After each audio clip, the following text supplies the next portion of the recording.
I still remember the sound of my phone buzzing as I sat in my wedding dress. It was the morning light of my own ceremony, and my hands were trembling. I thought perhaps it was a blessing. A kind word. A note from my parents telling me they were proud. Instead, it was my mother's voice. Sharp and cold. Isabella. Your wedding is a trivial event for someone at the bottom. We are flying to Hawaii for Cheryl's engagement. Those words sliced through me more than any silence could. I held the invitation I had written by hand. Every letter traced with care. And in that same hand, I held the phone as though it weighed a ton. On the other side of the ocean, my family lifted champagne glasses under a Hawaiian sun, laughing, while the seats reserved for them at my ceremony remained bare. Later that evening, while the music played and I forced a smile, I opened my phone again. There it was for all the world to see, a video of my parents and my sister, Cheryl, arm in arm with her fiancé, standing on a beach. They laughed, their glasses raised. The caption reading, "Celebrating our star in paradise." The whole thing glowed in bright colors.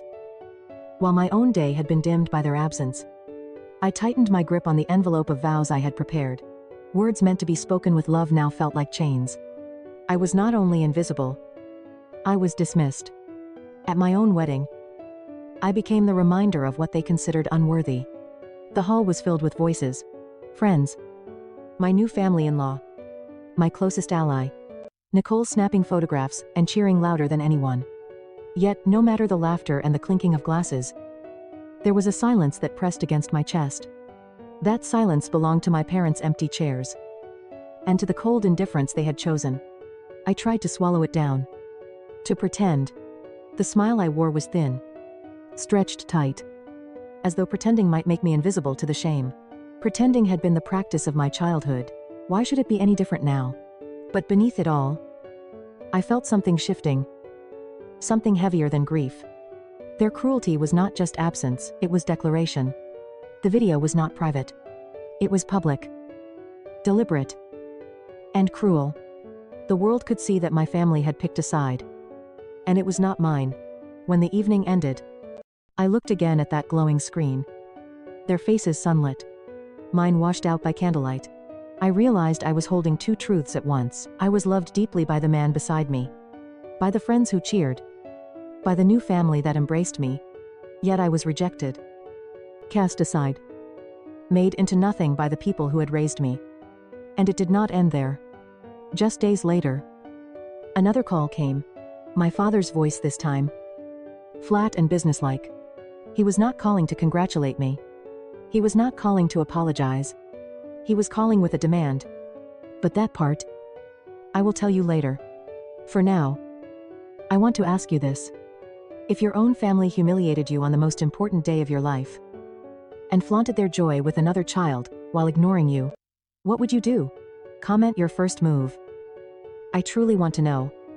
Because what they did not know was that their words, their dismissal, and their video would become the very fire that changed everything. I grew up in a house where appearances were polished, yet affection was scarce. My parents, Joseph and Ruth, believed that success was a uniform to be worn, not a journey to be lived. The lawn was always trimmed, the curtains drawn neatly, the family photographs arranged so that no one could see the cracks. But I lived inside those cracks. My sister, Cheryl, was the golden child. Everyone said it, though never in front of me. She was charming, ambitious, always with the right words to impress. Teachers adored her. Neighbors admired her. She carried herself as though the future was already hers, wrapped in ribbons and opportunity. My parents followed her every move like moths to a flame. Meanwhile, I was the quiet one. I filled sketchbooks instead of scrapbooks, while Cheryl stood on stages, winning trophies and giving speeches. I crouched on the floor with colored pencils, sketching cityscapes and gardens. I remember bringing one of those drawings to my father. He looked at it for half a second and muttered, "That's nice, Isabella," before turning back to Cheryl's debate team schedule. His voice was flat, his eyes already elsewhere. The message was clear. Her achievements were the family's future. Mine were childish distractions. When I was 10, I won an art contest at school. I carried the certificate home with pride, hoping that just this once, my parents might hang something of mine on the wall. My mother looked at it, smiled politely, and said, "Good job," before setting it aside. Then she took Cheryl's medals, polished them, and placed them in the center of the living room display.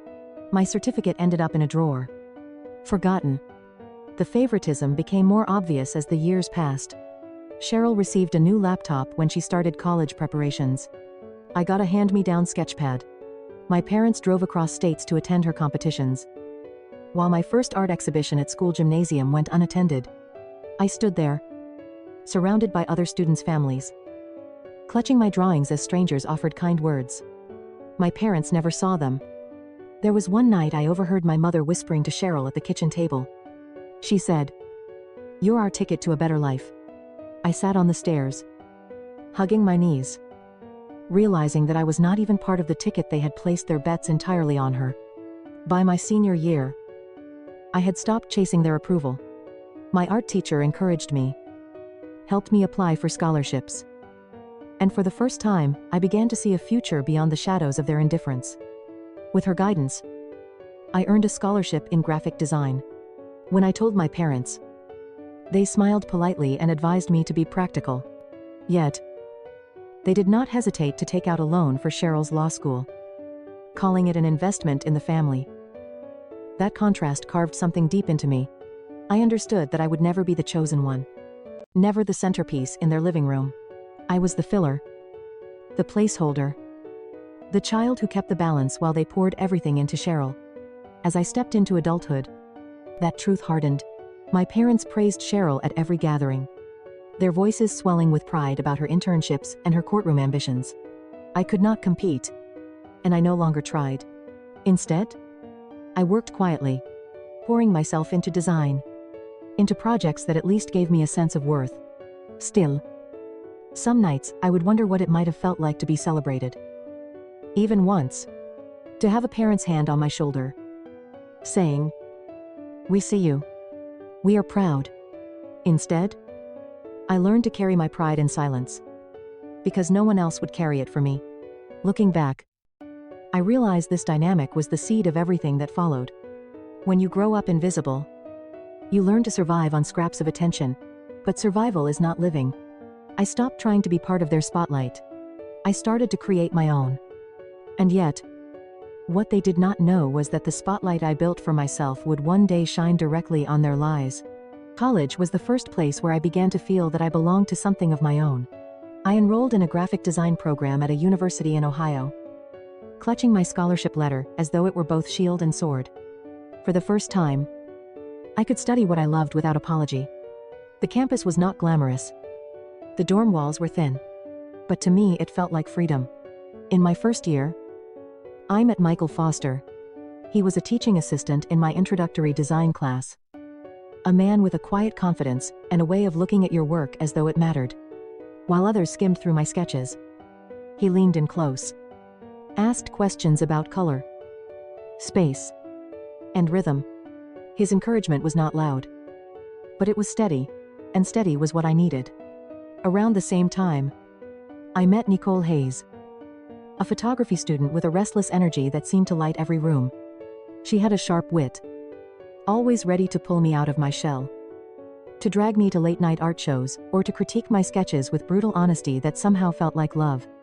With Michael and Nicole, I began to build something I had never known: a chosen family. Those early years were not easy. I worked late into the night, balancing assignments with freelance projects to pay for books and supplies. I took on small branding jobs for local coffee shops and boutiques. Anything that gave me a chance to practice. My hands were often cramped from the hours at my desk. My eyes burned from long nights staring at screens. But I was building, brick by brick, something of my own. Each time I sent updates home, hoping, perhaps, for a kind word, I was met with silence or indifference. When I called to tell them I had been hired for an internship at a design studio, my father interrupted with news of Cheryl's internship at a law firm in New York. When I emailed an article that featured my work in a local magazine, my mother replied with one sentence: "That's nice, But have you spoken to Cheryl? She's working on a big case. That contrast never softened. I learned to stop expecting applause from them. Instead, I leaned into the applause that did come from Michael, who took me out for coffee when I finished a project, and from Nicole, who slammed her mug on the table at the diner and said, "You're killing it, Isabella." They're just too blind to see it. By the time I was 22, I had built a portfolio strong enough to secure a full-time position at a design agency. It was not glamorous work at first: logos, packaging, campaigns for small regional brands, but it was steady. And it was mine. Each paycheck carried the weight of independence. Each project reminded me that I was more than the placeholder my family believed me to be. Michael and I grew closer. He never tried to overshadow me, never compared me to Cheryl. Instead, he asked me about my ideas, pushed me to think bigger, and celebrated even the smallest wins. When I doubted myself, he reminded me that creation itself was worth pride. That steady presence gave me courage to take on bigger projects, like rebranding a chain of coffee shops that spread across the state. Nicole remained my anchor, my mirror, my friend who never let me slip into self-pity. She snapped photos of my work, pushed me to submit to competitions, and reminded me of the world outside my family's shadow. More than once, she told me, "One day, they'll regret not seeing you, and I'll be here to watch you shine." Still, deep inside, there was a longing I could not erase. No matter how many projects I finished, no matter how many milestones I reached, I found myself imagining what it would feel like to hear my parents say they were proud. That ache never fully left me, though I tried to bury it under work and laughter with the people who truly cared. As the years passed, my career grew. I was promoted to lead designer on a national rebranding campaign, a contract worth 6 figures. The kind of achievement that made industry professionals nod with respect. I called home, voice trembling with excitement, thinking surely this would be the moment. My mother listened, paused, and said, "That sounds like a lot of work. Have you checked in on Cheryl? She's been so busy." The line went cold. My heart sank. That was the last time I shared my victories with them. But in Michael's eyes, I saw joy that was untainted. One evening, as we walked along the river, he proposed with a simple ring, his voice steady but hopeful. I said yes. For the first time, I allowed myself to hope that maybe, on our wedding day, my family would finally show up. What they did not know was that my invitation would not only be a request for their presence, it would become a test of their loyalty. When Michael and I began planning our wedding, I poured every ounce of myself into the details. I designed the invitations by hand, sketched the typography, and printed them on thick ivory paper that carried the weight of love. Each envelope was sealed with wax, embossed with a small design of intertwining leaves. As I pressed the stamps down, I whispered a quiet hope this time. They will come. I sent invitations to my parents, Joseph and Ruth, and to my sister Cheryl. I even called, my voice shaking, leaving a message for my mother. It would mean everything if you could be there. For days, I held on to that fragile thread of belief. My father sent back a text that read, "We'll try to make it." Those 4 words were all I had. Cheryl never replied. She was too caught up in her own engagement, her new life with Jeffrey, a young entrepreneur whose family had the wealth and polish my parents had always dreamed of. A week before the wedding, the call came. My mother's voice was casual, dismissive. "Isabella, we are not coming. This is a trivial event for someone at the bottom. We are busy with Cheryl's engagement. We are flying to Hawaii." I could not breathe. I asked what she meant, my voice breaking. She explained it as though it were obvious. "Cheryl's engagement is a big moment for us." I hung up, my hands trembling so hard, I nearly dropped the phone. Michael found me on the floor, my dress sketches scattered around me. He held me while I cried, promising that our day would still be ours, that love could still fill the space they left empty. The day arrived. I walked down the aisle in a gown I had designed myself, every stitch woven with defiance and longing. Michael's gaze was steady at the altar. His parents, George and Diane smiled with genuine warmth, embracing me as their own. Nicole, with her camera slung over her shoulder, shouted louder than anyone, "You look radiant." Her laughter cut through the tension. Yet as I stood before Michael, I could not stop my eyes from drifting to the front row, where 3 empty chairs stared back at me. Chairs meant for Joseph, for Ruth, for Cheryl. They were as absent in body as they had always been in spirit. The ceremony moved forward. Friends clapped. Michael's vows wrapped around me like sunlight. And for a time, I allowed myself to believe that love could be enough. The reception was warm and filled with laughter. George and Diane danced. Nicole snapped candid photos. Michael squeezed my hand whenever I faltered. For a moment, I felt almost whole. But the silence lingered, pressing in. When the last song ended and guests began to leave, I checked my phone, hoping for a message from them. Perhaps even a simple, "Congratulations." Instead, it was a social media post from my mother. The video glowed brightly across my screen. Joseph and Ruth were on a Hawaiian beach. Cheryl and Jeffrey beside them, drinks in hand. They laughed as the waves curled behind them. The caption read, "Celebrating our star's engagement in paradise." Not a word about my wedding. Not a trace of acknowledgement that, across the country, their other daughter had just said her vows. I stared at the screen until the colors blurred. My chest ached with a hollowness I cannot describe. They had not only ignored me, they had broadcast my unworthiness to the world. Nicole saw the video reflected in my eyes and snatched the phone from me. "They do not get to hurt you like this," she said, her arms wrapping around me. Michael joined us, his jaw tight, his voice low. "You are worth more than this, Isabella. More than all of them combined." George and Diane offered to reach out, to speak with my parents. But I shook my head. I did not want apologies wrung out of guilt. I wanted care freely given. And that had never been theirs to offer. The next morning, I replayed the video again and again. Cheryl's smile gleamed like polished glass. My parents' faces carefree and sunlit. Each time I watched, the truth cut deeper. They had chosen their star. And they had chosen her publicly. My wedding was not just dismissed, it was erased. It was then I realized something. This was not about my wedding. It was about years of being invisible. Years of standing in the background while Cheryl shone. Their absence was not an accident. It was the culmination of everything they had always believed, that I was trivial, that I did not matter. I told myself I would not give them the satisfaction of breaking me. But grief does not bend to willpower. It seeps in, gnaws at your ribs, whispers that maybe they are right. That night, lying beside Michael, I wept until there were no tears left. And just when I thought I had nothing left to lose, my phone rang again. This time, it was my father. His voice was clipped, businesslike. He did not mention my wedding. He did not ask how I was. He said only this: "Isabella, we need to talk about the loan."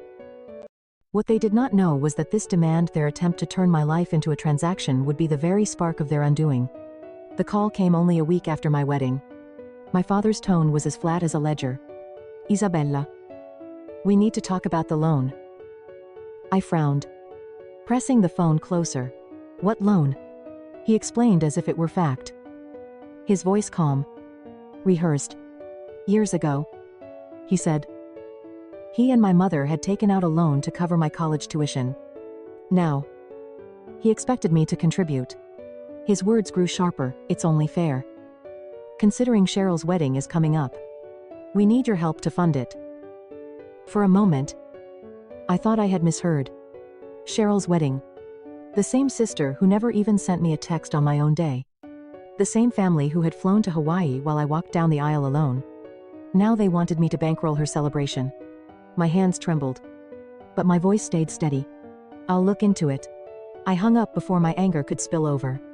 That night, I pulled out old folders and boxes from the closet. I laid out every document I had kept since college loan agreements, bank statements, payment receipts. The smell of paper and ink filled the room. Michael sat across from me, silent. his eyes watching as I pieced my past together like a puzzle. Each line confirmed what I already knew. I had paid every cent myself. I had worked late nights at the agency, taken on freelance jobs, eaten ramen, and skipped outings just to keep up with payments. Not a dime had come from Joseph or Ruth. My loans were cleared years ago. Every installment paid from my own account. I called the bank the next morning, just to be sure.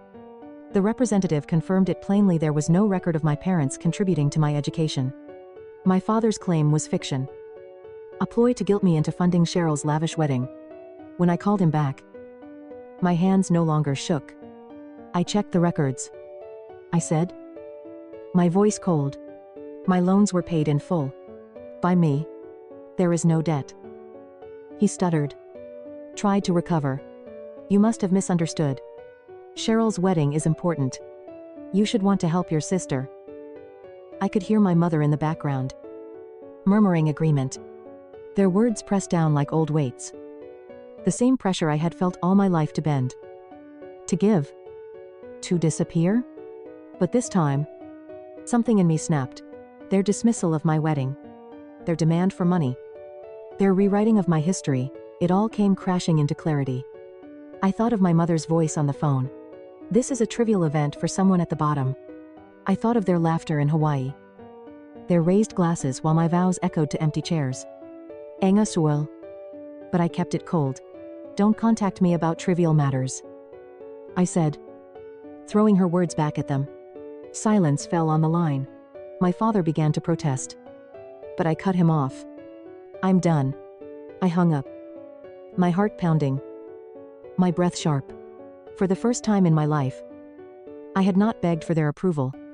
I had not explained, excused, or softened. I had drawn a line. Michael pulled me into his arms, whispering, "You did the right thing, Nicole." When I told her, slammed her coffee cup onto the table and said, "They are unbelievable. You don't owe them a single dime." That night, I sat with Michael at our kitchen table. Surrounded by wedding photos, Nicole had captured my smile. Michael's vows, the joy of friends and chosen family. The contrast was stark, their absence on one side, my new life on the other. Yet the call lingered in my mind. My father had not just asked for money. He had tried to rewrite my past, to erase my independence, to tie me back to Cheryl's shadow. It was not just about dollars. It was about control. I began to see the pattern.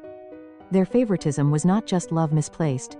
It was a structure built to keep me small, to keep Cheryl elevated. They had invested everything in her, and now they wanted me to pay for the return. But what they did not know was that I had found a new strength, and I would not let their control chain me again. That night, I made a choice. I would cut the ties. Not rashly, not with tears, but with precision. I began drafting an email, each sentence deliberate, each word sharp as glass. Michael sat beside me, his hand steady on mine. "You don't owe them anything," he reminded me. "Say what you need to say." Nicole dropped by, her voice fierce. "They've had enough chances. This is about you now." Their support anchored me as I wrote. The message was clear. Their actions had shown me my place in their lives. From the years of favoritism, to dismissing my wedding, to demanding money, they had made their priorities clear. "I am done carrying the weight of your expectations. Do not contact me again." I added one last line, suggested by my therapist. "Dr. Scott, any future attempts to reach me will be ignored." When I hit send, a wave of relief washed over me. For the first time, I was not just surviving their indifference. I was reclaiming my life. But this was not the end. Setting boundaries is one thing, watching the consequences unfold is another. And their downfall was just beginning. After sending that email, I braced myself for the storm. I expected calls, messages, even unannounced visits. But none came.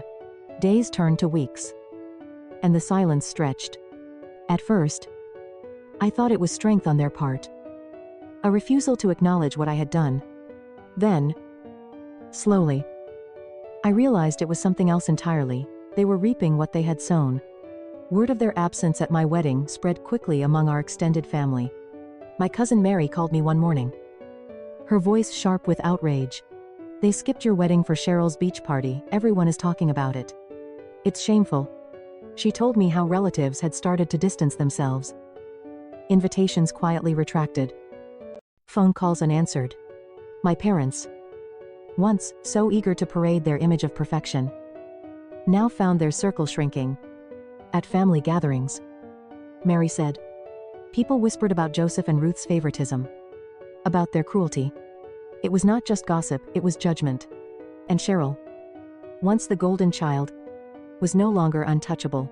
Her fiancé family, the Colemans, did not look kindly on the story. At a dinner with them, Cheryl tried to explain, but Jeffrey's mother interrupted. "You chose to celebrate while your sister was left alone on her wedding day. That is not right." The words landed hard. Jeffrey later admitted to Mary that the incident had created tension, cracks in what had seemed a flawless match. Their laughter in Hawaii had come at a cost, and now the cost was being collected. Meanwhile, my own life blossomed.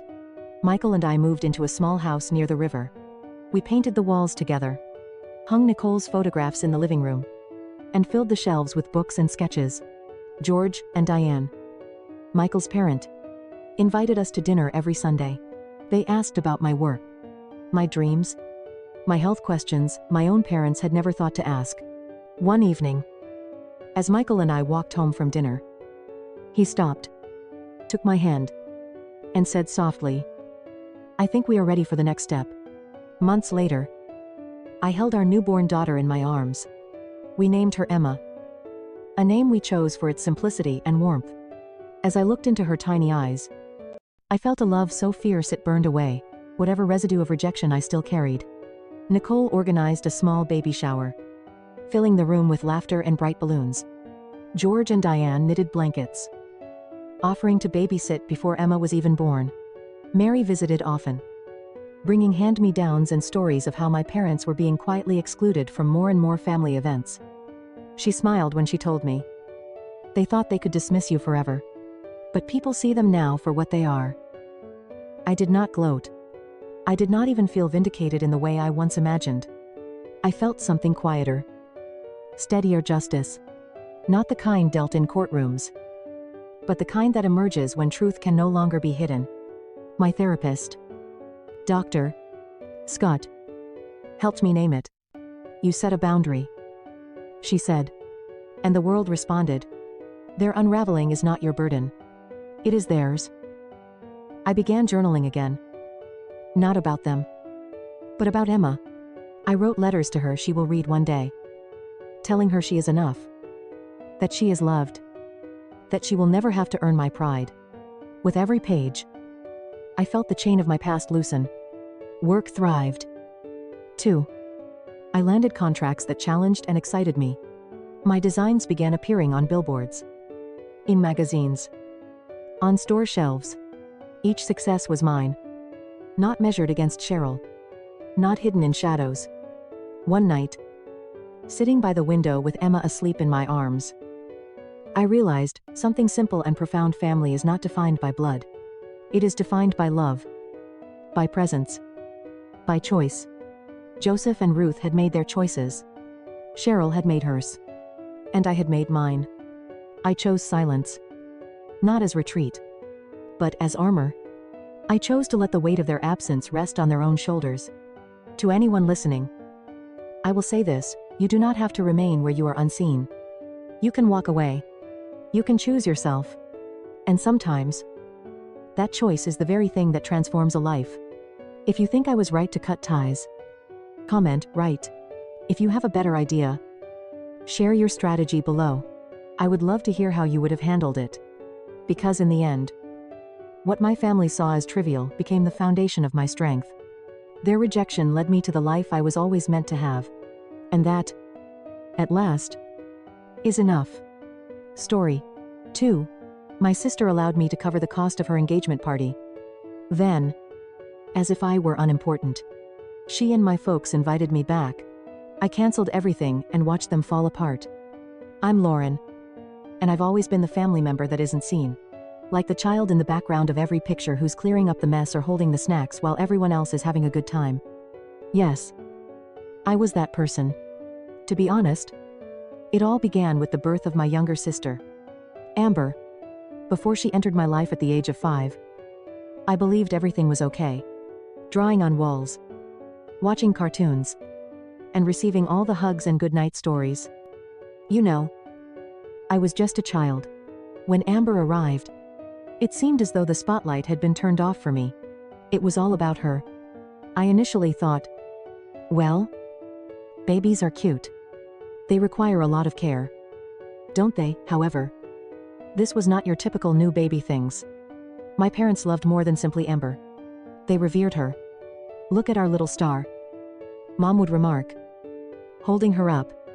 Dad would be overjoyed as if she had just cured him of cancer. In the meanwhile, I was like, hi there. My mother would look at the dinosaur drawing I had drawn and say, that's nice, honey, before swooning over Amber's spontaneous burp. Amber was the life of every family gathering by the time she was 3 years old. Mom would bring everyone over to watch her whirl around in a tutu when she started ballet. I swear, as I'm in the corner giving out cups of juice, every single one of my family has a video of Amber dancing in the living room on their phones. As I brought out plates and napkins, Mom would say, Lauren, help me with this, without even looking up. The problem was that Amber was actually skilled at certain things. When it came to school plays or talent showcases, she was always chosen first. She seemed to have a natural ability to draw people in. And I was simply there. I didn't despise her at all. I simply felt as though I didn't exist. It was more than simply family matters. Though, it was also daily life. My mother would say, Lauren, take Amber outside to practice her cartwheels. Before I could even finish telling my parents that I had received an A on my science report. No. Hello. How did your day go? Did you do a fantastic job on your project? Go assist Amber, please. Then there were the household tasks. The duties. Oh my God. Amber probably had no idea where we kept the broom. I was responsible for cleaning any dishes that were in the sink. There is a mountain of laundry. Can you guess whose task it was? Mom was usually too busy bringing Amber to dancing class. So I started learning how to cook when I was 8 years old. She would claim, you're the big sister. You must lead by example. It would have been good to be acknowledged. Even if I didn't want a parade for folding socks. Only until something went wrong did anyone take notice of me. Amber may have spilled juice on the carpet since I didn't keep a close enough eye on her. I was careless. Which is why she could have scratched her knee. I'm not sure how I was able to take the responsibility for things even though I wasn't present. My instructor phoned my parents one day to let them know that I had been assisting other students with their arithmetic assignments. She must have assumed they would be proud instead. My mother just replied, that's nice. When I returned home today, did you remember to clean the restroom, I mean? Are you serious? The restroom. School was my only true retreat. I enrolled in as many clubs as I could and immersed myself into my academics. Anything to avoid going inside. To get away from the continuous. I even started going to the library after school. Lauren, can you help Amber with this? Amber, on the other hand, was receiving several honors. She kept trophies and medals. Dancing contests. Talent performance. And even sporadic painting contests on this shelf in the living room. She went in once. Mom and Dad would cheer if she even sneezed. And I would be perceived as unsupportive or negative if I mentioned it. I enjoyed sketching. So I recall requesting a set of colored pencils one Christmas. I opened my present to find a set of simple pencils. The sort of thing you'd find in a school supply box. You know. In contrast, Amber received a personalized leotard with her name inscribed on it, as well as a brand new ballet bar. She may not have even said thank you. Amber wasn't even rude about it. Which was the worst thing. She was nothing but a bully. She simply was. And everyone else behaved as if that was sufficient. There was no need for her to attempt. She was not required to work. Since she was Amber, everything was given to her. When I was around 12 years old, I recall asking my mother why Amber was exempt from household tasks. Mom simply shrugged and explained that her activities keep her very busy. Lauren, You're good at maintaining order. That was it. No thought. No conversation. That perhaps I was also worn out. Okay. So, by the time I was 13, I had essentially come to terms with being the family's sidekick. The star wasn't me. Not even close. I was like a far-off planet, simply circling Amber, who was the sun. It was unfair. What could I do? Though. Then this chance presented itself at school one day. A trip to the state capitol over the weekend was announced by our history instructor. We would go to museums, the ancient courthouse, and even meet some local authorities during this large event. Only a few children were chosen, and I managed to make the cut somehow. I thought I might blow up because I was so delighted. I gave Mom the permission paper when I arrived home and began talking endlessly about how wonderful the vacation was going to be. Her eyes seldom left her tablet. That's good, I said. She said. Good, I said as if I were jumping. This is big. Mom? We get to see the governor's residence and spend the night at a hotel. They even promised to show us the archives. At last. She scowled as she looked at the document. This is next weekend. Lauren. Yes. I am aware of it. She placed the paper on the counter and shook her head. You cannot simply leave like that. I lost all of my enthusiasm. What? Why not next weekend is Amber's gymnastics meet? As if that were the most apparent thing in the world. She said. We'll need your assistance with food and costumes. She seemed serious. But I kept looking at her, waiting for the joke. This is a school excursion. Mom? It's instructive. For once. Can't you manage Amber meet without me? She let out a sigh as if I were being crazy. Don't be selfish. Lauren. Dad said from the living room, not even taking his eyes from the television. Amber needs you. Lauren. Your sister has a bright future ahead of her. It should make you proud to back her. Feeling proud. Should I have been proud to sew sequins onto leotards and pack granola bars? However, I find this to be significant. My voice cracked as I spoke. Mom gave me a wave. Next time. You can go. The next time didn't exist. I would be in high school by the time the trip happened again. And it only happened every few years. They didn't care. Though, they didn't give a damn. My students were shooting pictures in front of famous sites that weekend. In a packed gymnasium. I sat on a metal seat and watched Amber perform flips, as my parents applauded as if she were an Olympic competitor. I felt like screaming. In the end, Amber took home a little medal for her age category. Mom forced me to snap photos of her holding it and beaming broadly. Isn't she incredible? Mom remarked as she prodded me. Yes. I whispered. Fantastic. Shortly afterward, Amber's gymnastics career came to a standstill. She went from the beam when she was rehearsing a difficult performance in class. I still wince at the snap her wrist made as she hit the floor. Mom took her to the emergency room, and they returned home with a lengthy list of the doctor's orders and Amber's arm in a cast. But the worst thing wasn't the fracture. Amber may never fully recover her flexibility. According to the physicians, competitive gymnastics was out of the question. My parents somehow made things worse. Even though you would think that would have been enough of a blow. Mom was pacing the living room while crying. What will we do at this point? Her entire future was in gymnastics. Dad rubbed his temples while seated in his chair. It's a catastrophe. Mom barged in when I was working on my schoolwork in the kitchen. It's your fault. Lauren. I was so shocked that I blinked at her. What, you ought to have been overseeing her warm-ups. She remarked sharply. I let my pencil fall. I wasn't present at all. That's right. She said. You ought to have assisted her there. However. No. You're always preoccupied with oneself. You're sitting there doing your schoolwork as if nothing happened. While this family is disintegrating, I was at a loss for words.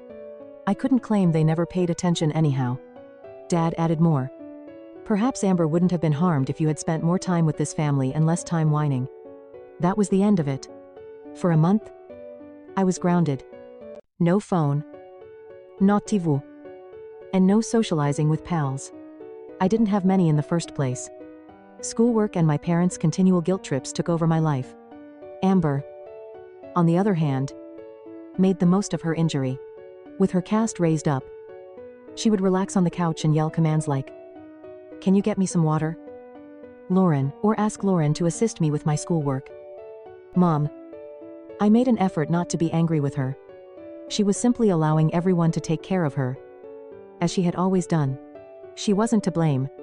She was regarded like royalty by our parents, while I was treated as the helper. However, that didn't make swallowing any simpler.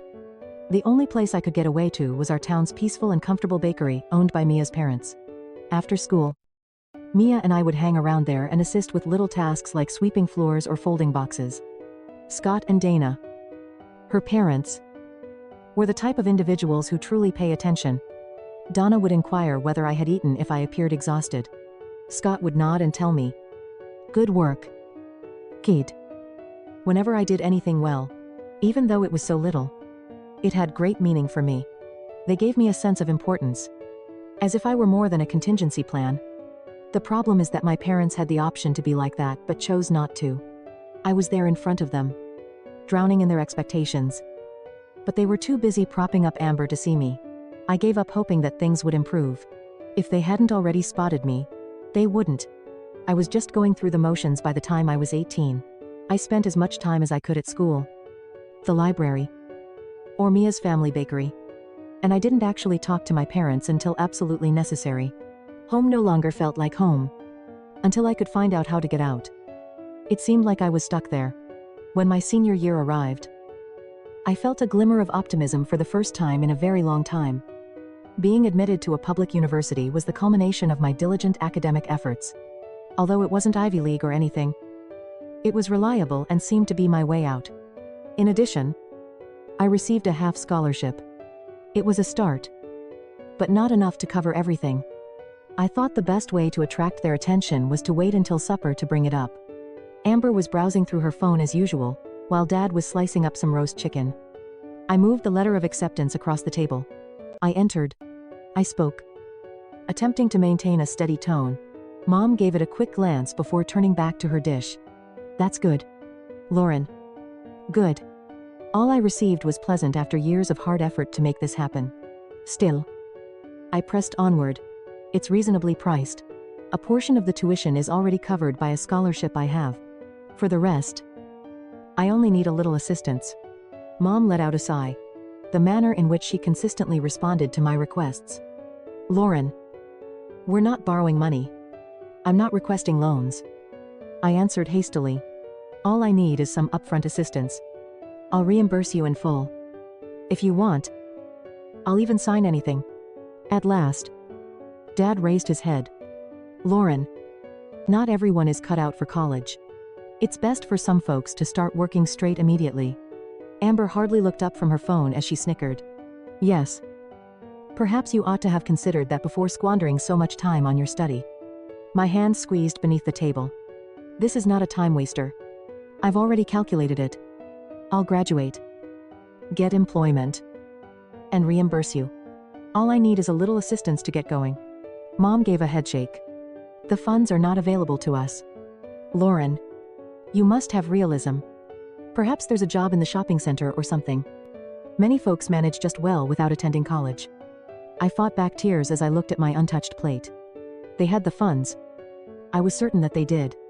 Both Amber's gymnastics classes and the countless art supplies and piano lessons they purchased for her after she stopped gymnastics were expensive. Nothing, however, in my case. I went to the bakery after supper, in the hopes that Mia would be there. Before I blew out, I wanted someone to vent to. As soon as she saw my face, she realized something was off. She was cleaning the counter when I entered. "What took place, setting down the cloth?" she inquired. I flopped down on a stool and filled her in. How my parents essentially advised me to go lost. How I got into college. And how I just needed a little support. "They don't even seem to care that I did everything correctly," I replied, my voice breaking straight. As in all the extracurriculars, it was unusual for Mia to be silent at first. Usually, to lift my spirits, she would remark something witty or sardonic. But this time, she simply nodded. She whispered, "Hang on," and vanished into the rear room. She returned with her parents a few minutes later. Although I had always been treated with kindness, I wasn't prepared for what happened next. Donna, who was seated across from me, said, "Lauren." Mia explained the situation to us. "We wish to assist." I began to shake my head. "No. That is not something I can ask of you. Scott, Cutian. You're not asking. We're making an offer. We've seen how hard you work throughout the years that you've worked at our bakery. You're worthy of this opportunity." Donna gave a nod. "We will pay for your education. After lessons, you'll work here part-time. And you can reimburse us when you can. No hurry. No interest." What I was hearing was unbelievable. They were more willing to help me than my own parents ever were. And they weren't even connected to me. I began to cry. And for the first time in a long time, it wasn't because I was angry or frustrated. They came from relief. I went home that evening and packed my belongings. I didn't announce anything significant. I just packed a few suitcases with clothing and necessities in silence. On top of that, the admission letter served as a reminder that I was at last leaving. My folks hardly noticed me when I departed the next morning. Dad was already halfway out the door for work. And Mom was busy preparing Amber's breakfast. Amber remained glued to her phone. Going to college was like entering a completely different universe. It wasn't flawless. Most of the time, I had to balance courses, part-time employment at the bakery, and the stress of being broke. It was mine. Though, I wasn't cleaning up after other people or taking the blame for things I didn't do for the first time in my life. At last, I could just concentrate on myself. It wasn't a luxury dorm. It wasn't big. Although my roommate Steph had a tendency of playing country music at odd hours, and the mattress was rough. We got along just well. Like me. She was a freshman. And we bonded over cheap takeout and late-night study sessions. It was good to have someone to talk to who didn't think of me as Amber. Even though we weren't exactly best friends. Sister. Classes were serious business. Although I had always done well in school, college was a whole other level. Business administration was my major, which first seemed quite dull. But the more I studied it, the more it made sense. I was reminded of my work at the bakery by a lot of the lessons we learned about organizing, budgeting, and problem solving. I was only learning how to advance it at this point. In any case, the bakery continued to play a significant role in my life. I handled everything from taking orders to managing inventory while working there most weekends and a few evenings a week. I adored it. Even if it wasn't flashy, I had the impression that I was making a significant contribution. Also, it was always enjoyable to talk to the regulars. There was the group of college students who swore by our blueberry muffins, and Mr. Peters, who came in every Saturday for a cinnamon bun and a black coffee. Scott summoned me into the back office one day. My initial reaction was, "What the devil did I do wrong?" He handed me a clipboard instead of putting me in trouble, saying, "Lauren, you've been doing a great job. We would want you to oversee the growth of our catering company." I was in full shock when I looked at him. "Me control it. You're trustworthy, well organized, and have a strong mathematical sense," he remarked. "We have faith in you." I was at a loss for words. I had never been trusted with something so significant before. "I promise not to disappoint you." I meant it, too. Although starting the catering company was difficult, it also felt like a game changer. I poured myself into it, assisting with marketing, scheduling, and order management. We started receiving calls for small events, study groups, club meetings, and other things after I created a flyer that we posted across campus a few weeks later. It wasn't much, but it was a beginning, and every event that went well seemed like a victory. My lessons, meanwhile, began to make more sense. When I applied supply chain management and financial forecasting to the bakery, two formerly abstract ideas began to make sense. I used to think, "Oh, this is exactly like what I did with the catering schedule last week." While I was listening to lectures, everything I was studying seemed to have a practical application, which really aided in maintaining my motivation. Naturally, things weren't flawless. Sometimes I felt so exhausted that I wondered if all of this work was worth it. And other nights, I hardly slept because I was completing an assignment or getting ready for a catering event. However, I would then remind myself of my motivation. I was pursuing more than simply a degree or a salary. I was creating a life free from dependency and without having to be a doormat for anyone. Things at home were far away. My parents hardly ever phoned.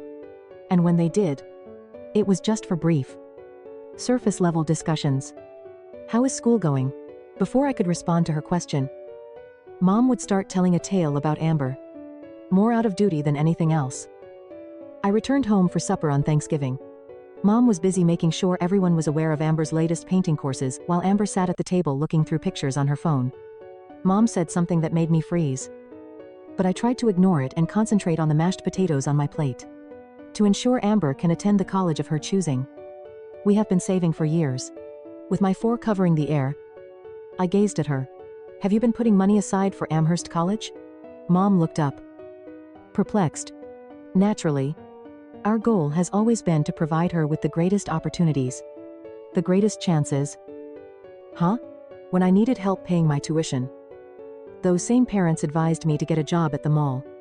The same individuals who didn't care about my plans or grades. There was nothing else I said. I didn't think I could talk without going crazy. After finishing my meal, I turned off the noises of my family's laughter and conversation, which were making me anxious. Naturally, Amber appeared happy with herself. As if it were only fitting that our parents would give her priority that evening. I decided back in the bedroom of my youth. It's okay if my parents didn't care enough about me to make investments in my future. I wouldn't give them any more of my emotional energy. Our connection would be entirely transactional from this point on. I wouldn't act like their daughter since they didn't view me as such. Detaching was not as difficult as I had anticipated. My encounter with Mr. Wallace was the high point of my sophomore year. One evening, wearing a well-tailored suit that shouted business, he arrived, looking as sharp as ever. He grinned and remarked, "Lauren." Right as I rung up his order, which included his typical coffee and muffin. He blinked. "Yes. I am that." He gave a nod. "You've done a fantastic job here. I've been seeing how efficiently everything operates here. And it's amazing. Regards." A little flustered, I said, "But it's a team effort." "Yet," he responded, passing his card to me. "At my company, we're constantly searching for intelligent, diligent individuals. When you graduate, call me if you're interested." With my thoughts racing, I slipped the card into my pocket. Although I wanted to seize the chance immediately, I reminded myself that I still had 2 years of education remaining. Still, I felt like all I'd been striving for had been validated when someone like him recognized my ability. I repaid every dime of the tuition loans I received from Scott and Donna at the conclusion of my sophomore year. Knowing that I had fulfilled my commitment for so long made it feel fantastic to give them that last check. I had been attempting to show my value to my parents in an attempt to get their approval. But I had come to the realization that I didn't need it. It was sufficient that I have individuals in my life who recognized my worth. I was cruising by the time I started my junior year. Not in a simple manner. Although my life was still hectic and draining, I had settled into a routine. The classes were going nicely. The prospect of a genuine future didn't seem so distant anymore. And I was earning a respectable living at the bakery. That's why I was surprised one evening when my folks phoned. Something urged me to take it up. Even though I considered ignoring it, I responded, "Hello, Mom." Preparing myself for whatever Amber-related news was about to arrive. "Oh, Lauren," she replied, sounding as though she had been sobbing. "We must speak." I felt sick to my stomach. "What's happening?" "It's simply." She let out a deep sigh. "You're in a hard spot right now, since your dad made some poor investments. We're having trouble paying the bills." Unsure of what to say, he blinked. Neither of my parents had ever acknowledged that they were having difficulties. "That's unfortunate to hear." With caution, I said, "We hoped you could assist us. Quickly." She said, "Only until we are able to stand again. We know you're doing well today. And you've always been so responsible." It was there. They had no interest in my well-being or the experiences that led me to this place. All they wanted from me was something. "What sort of assistance are you referring to?" Trying to seem unbiased, I asked. Perhaps you could get us a credit card. She said. Just a little point to make. Utilities and groceries. Nothing fancy. Of course. I sat there looking at my desk's pile of textbooks. After everything they had done to me, they had the audacity to ask for money. At the same time, though, I considered what saying no might entail. No longer was it about Amber or their decisions. I had to make a decision about whether or not I wanted to be involved in their lives. Okay, I said at last. But there will be restrictions. Yuan. 500 per month. And nothing else. Utilities. Groceries. And necessities alone. Oh. I'm very grateful. Dear. Mom cried. How much this means to us is beyond your comprehension. Her tone of thanks seemed sincere. But I refrained from becoming overconfident. I anticipated this outcome. The card was easy to set up. I connected it to my account. But I kept a careful eye on it. The initial months were fairly successful. Small groceries. Petrol. And the odd mid-range restaurant meal were the charges. Nothing ostentatious. I briefly believed that perhaps this time will be different. Mom began to contact more frequently. Generally to inform me on their spending. She would add, "We're keeping it really modest. Only the essentials." I didn't talk much. But occasionally, the conversations would stray into her typical updates about Amber. I didn't mind that our connection had devolved into a transactional one. Naturally, Amber wasn't very happy about my participation. Lauren must know everything. But why? On one of Mom's calls, I heard her snap. "Why don't you let me take care of it? You're not even employed." Mom retaliated. Listening to them quarrel was one of the rare occasions when I felt a tiny feeling of accomplishment. As the months stretched into a year, I began to relax my control. I hardly saw the money leave my account. And the charges remained constant. I wasn't having any difficulties. In addition, I was still holding Mr. Wallace's business card in my wallet. Anticipating graduation. The first warning sign appeared on a random Tuesday. Though. So I suppose I allowed myself to get overconfident. As I did each month. I was looking over my credit card account when I saw a $600 charge from a boutique clothes store. I contacted my mother right away. "What is this?" "Oh." She responded. As if it were no great issue. "That's just a little something for Amber. She had an occasion where she required a new dress. I squeezed minas al bridge. This card isn't for clothing. Mom, it's for needs. This weekend, she will meet Ryan's parents. Mom said she needs to leave a positive impression. Amber's new boyfriend was Ryan. The most recent in a lengthy sequence. It captivated my parents. Mom's constant gushing told me that he was from a wealthy family that owned luxury auto dealerships. But I had never met him. I simply ignored it. It was like entering another planet when I started working at Mr. Wallace's business after graduating. It wasn't stuffy. But it was corporate. They provided me meaningful work. Valued my opinions. And compensated me more than I ever would have imagined. In my life. For the first time. I wasn't barely getting by. I had the money to buy wonderful things. Even a stylish small apartment in the city. A dependable automobile. And brand new clothing that weren't from the sales store. Naturally. Word reached my parents. Not even a week after I started working. Mom called. Her voice was very lovely. It nearly caused my teeth to ache. "We're very proud of you. Lauren. Honey. An important position at such a reputable organization. We always knew you would succeed." Skeptical. I said. By now, I would be able to read between the lines. She went on. Her voice taking on that phony casual tone that always hinted at trouble. "We've just been thinking. Perhaps we might raise the card limit a little bit now that you're doing so well. For emergencies. You know." To what extent is a little, I inquired. Already fearing the response. "Well, don't you think $2? 500 is reasonable. Amber painting programs are not inexpensive. And groceries are becoming more costly." It was there. It had nothing to do with utilities or food. Amber was the subject. Amber was constantly at the center. "No." I responded bluntly. Mom gave me a tense laugh as if I were kidding. "Lauren. Stop being so frugal. Now you're making a lot of money. We are related. Exactly. I answered. I'm already giving you $1.500 a month because of this. For needs. That is more than sufficient. She didn't disagree directly. But when she answered, all right. If that's how you feel. I could hear the disappointment in her voice. That seemed to be the end of it. However, the entitlement merely increased. All of a sudden, every phone conversation focused on how pleased they were of me and how much I was prospering. Some not so subtle clues about what else I could do for them always followed. It didn't stop. They viewed my accomplishment as their own. Their money is my money. They presented whatever they want as an investment in Amber's future. And each time I turn it off.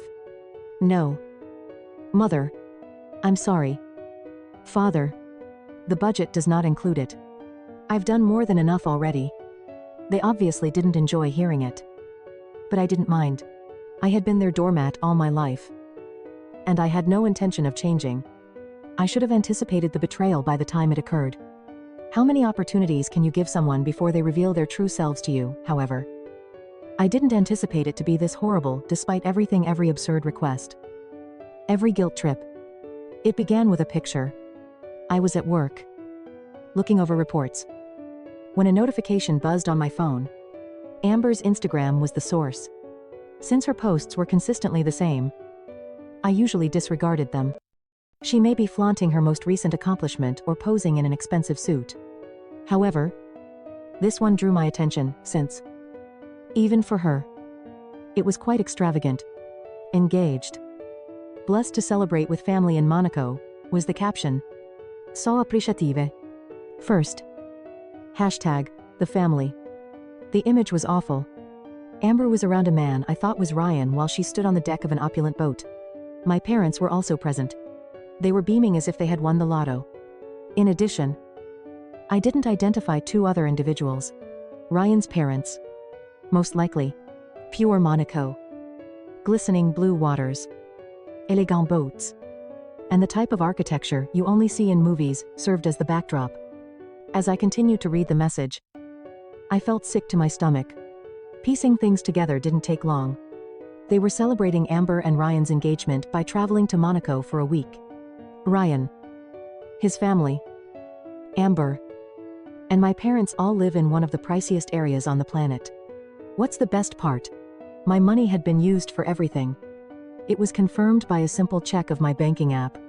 6-person first-class tickets cost €18. 000 each. A week's yacht hire costs €25. Ling ling ling. Private tours to Monte Carlo. Spa treatments. And dinners at restaurants with Michelin stars. The total came to more than €50. Ling ling ling. It seemed unbelievable to me. They used the card I gave them to pay for food and utilities to finance a fantastic trip to Monaco, to which I was not even invited. I contacted my mother right away. On the second ring, she responded in a gratingly cheerful tone. Hello. Dear. How is work going? You're where? Trying to speak steadily, I asked. A pause occurred. In the background, I could hear waves and soft music. Well, we're simply taking a brief respite. You are aware of how difficult the recent events have been. I gave a brief break. You're spending my money in Monaco with Ryan's family. It was deafeningly quiet on her end. She mumbled at last. Don't be theatrical. Lauren. Is it dramatic? Now my voice was trembling. The card was maxed out. You went on a trip to which I wasn't even invited and spent more than €50. 000, without telling me. On the defensive, she responded. You didn't have to be here. It has to do with Ryan and Amber. It's their time. Amber's voice could be heard in the background before I could reply. Is Lauren there? Let me speak with her. Amber was on the line after a little moving. Lauren. Her voice was brimming with frustration as she spoke. For once. Could you not wreck everything? This is a significant excursion. Ryan's parents must see that we are a prosperous and encouraging family while they are here. I gave a sour laugh. A prosperous family. You have no jobs at all. My money is what you live on. Oh. Please. She laughed. You earn a lot. What does $50,000 mean to you? You're not having any difficulties. You didn't even ask. So I shot back. And it's my money. Amber didn't pause for anything. Perhaps we would include you, if you weren't constantly so resentful. To be honest, though, you don't belong here. It's awkward because of you. My mouth fell open. Uncomfortable. You're even traveling because of me. Without me, you wouldn't be able to afford this. Exactly, answered Amber icily. You're just good at that. You don't belong to this family. All you are is a wallet. Before I could reply, the line died. Anger and incredulity tightened my chest as I gazed at my phone. The money was no longer the only consideration. It had to do with the fact that they didn't even consider me a person. I was only a tool that they could utilize and then throw away. My hands trembled as I clicked through the banking app once more. A burden was lifted off my shoulders. I canceled the private excursions, the spa appointments, the Michelin-starred dinners, and the boat rental first. At last, I canceled their flights back. I continued after that, to ensure they couldn't charge me another dime. I completely deleted the card. The ramifications quickly began to occur. Within an hour, my phone exploded. Calls came in from Mom, Dad, Amber, and even Ryan. Fake sweetness filled Mom's voicemail. Please give me a call back. Lauren. Honey. We must speak. All of this is miscommunication. Dad sounded more menacing. Now. Young woman. Fix this. The family is being embarrassed by you. Naturally. Amber immediately started insulting others. Whatever you just done, you had best take it back, or you'll regret it. Lauren. I promise you. Even a message was left by Ryan. I'm not sure what's happening, but you must give us a call back right now. None of them got a response from me. Rather, I logged off of social media for the evening and blocked their numbers. I wasn't shocked to read Amber's most recent Instagram post when I browsed through it the next morning. She had posted a lengthy tirade about poisonous siblings and how, out of envy, I had wrecked her engagement trip. It was precisely what you would anticipate from the comments. Supportive comments from her pals included, "What kind of sister does that?" Additionally, "It's better for you without her." I wasn't going to let her dictate the story. Though, I uploaded my own answer, along with screenshots of the communications I had received from them and the charges. I did really cancel everything. There are repercussions for actions. It was not long before the tide turned. By the end of the day, many were criticizing Amber for her arrogance, and some even shared my post.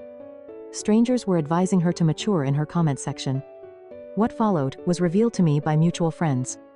My family had to make do without the boat or their first-class airfare. They ultimately decided to purchase economy tickets on a low-cost airline and spend the remainder of their trip in a discount hotel.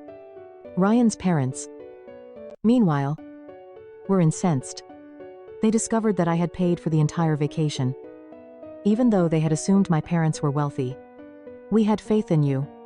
They said you lied to us." According to my mom, as expected, Amber made things worse. "Perhaps you shouldn't be so frugal." She yelled at them. "It's not my problem if you can't afford Monaco." Ryan immediately called it quits on the engagement. The harm was done by the time they returned home, and I didn't feel bad for the first time in my life. My folks unexpectedly dropped by my flat a week after they returned. It didn't surprise me that they had always been tenacious in achieving their goals. "Please, Lauren.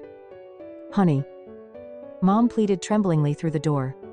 "We are aware of our errors. Let's just clarify." Dad added his voice. "We can resolve this. We remain family." I didn't respond, as if they weren't there. I was sitting on my couch and browsing through my phone. They knocked and begged for approximately 20 minutes before they eventually departed. My building management later informed me that they attempted to persuade him to let them in by stating that there was an emergency. I instructed him to send them packing when he phoned me first. I gave Mia a call that evening and asked her to join me for takeout. "You know you're famous." As she browsed through her phone, she smiled. "A lot of family drama groups shared your post. You are being hailed as a hero for confronting them." I chuckled. "Fantastic. All I need is that." I have strangers that want to destroy my family's lives. Destroyed. Mia's eyebrow went up. This is what they did to themselves. You just quit allowing them to walk all over you. Of course. She was correct. Will they ever change? In your opinion, I inquired. Mia gave a headshake. Most likely not. However, it is no longer your issue. She was also correct about that. I didn't care what people thought of me for the first time in my life. Whether they apologized or ever recognized how poorly they had treated me didn't matter to me. I was finished. I was no longer the invisible kid who was forgotten. I wasn't the ATM or the scapegoat. All I was doing was Lauren. And it was sufficient. Learning to stand on your own isn't always the most difficult aspect of growing up. It's figuring out when to leave.